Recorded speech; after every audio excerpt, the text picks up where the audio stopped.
Aku tuh udah makan dikit loh, aku tuh udah ngurangin makan loh, tapi kok nggak kurus-kurus, apa yang terjadi, Dok? Oke, justru kamu nggak kurus-kurus kenapa? Karena kurang makan. Serius, Dok?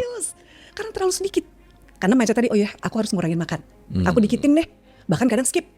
Ya, karena mau mengurangi. Intermittent fasting misalnya. Fasting misalnya, atau kita memang skip breakfast tadi ya, IF, or kita breakfast nggak makan, nanti makan siang, makan malam selesai, gitu kan? Nah, jadi kadang di dalam jendela makan, sebenarnya kalori intake-mu sebenarnya kurang. Oh, Karena kan kita punya basal metabolik, kita punya kebutuhan dasar harian kita mesti makan berapa sih? Itu kan ada angkanya. Ya, Nanti ada faktor perkaliannya dengan aktivitasmu seperti apa? Seminggu berapa kali olahraga? Sedentary kah? Active life kah? Ada pengaliannya.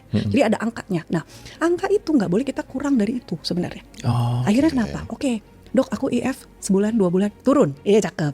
Ya, sebulan 2 bulan. Tapi Dok, bulan ketiga, bulan keempat kok nggak turun lagi? Padahal makanku sama loh. oke. Banyak nih, Kenapa banyak itu, kayak gitu. Dok? Kenapa? Ya karena tadi badanmu akan adaptasi, Mas Rory. I see. Adaptasi, badan tuh pinter banget. Dia langsung adaptasi. Begitu sudah terbiasa dikasih makan sedikit, makan dikit kan? Makan dikit. Bulan pertama, bulan kedua, dia Turun. turun. Ya, tapi balik lagi. The next month badan udah adaptasi, dia sudah terbiasa dengan makan sedikit. Jadi bensinnya sedikit. Akhirnya apa? Badan dia akan save. Oke, Dia akan kondisi power saving mode. oke. Jadi alih-alih mesin pembakaranmu mestinya tuh ngebut, Aha. ya dilambatin dong sama badan. Kenapa? Karena bensinnya dikit.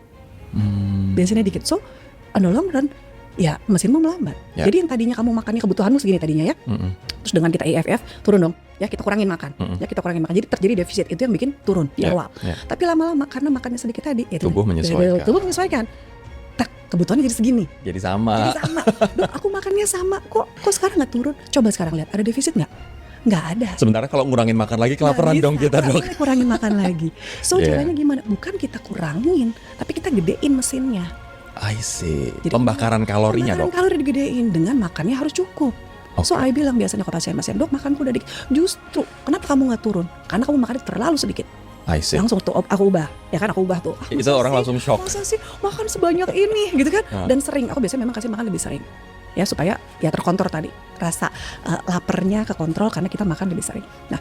Tapi tergantung isinya apa, tetap ya kita atur. Oke, tetap kita bikin, mending kamu makan nih 5 kali, tapi total per day tetap defisit.